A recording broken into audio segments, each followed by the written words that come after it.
In a quiet town in New Mexico, a mysterious sound haunts the people, a sound that only 2% of the population can hear, and microphones cannot record.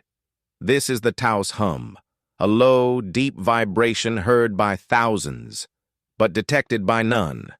No device has ever captured it. No machine has ever traced it. Listeners describe it as a distant diesel engine, a deep humming from underground, or a vibrating drone inside their skull. It gets louder at night and never comes from the same direction twice. In the 1990s, the U.S. government and private labs investigated the hum. They checked power plants, radio towers, military bases, underground pipelines, seismic activity. But the hum didn't match any frequency humans could measure.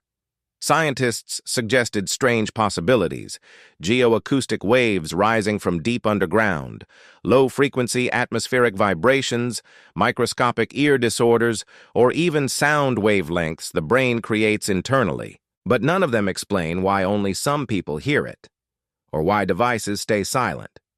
The hum continues today, unrecorded, unexplained, and heard only by those sensitive enough to detect it. Like, share, and follow for more updates.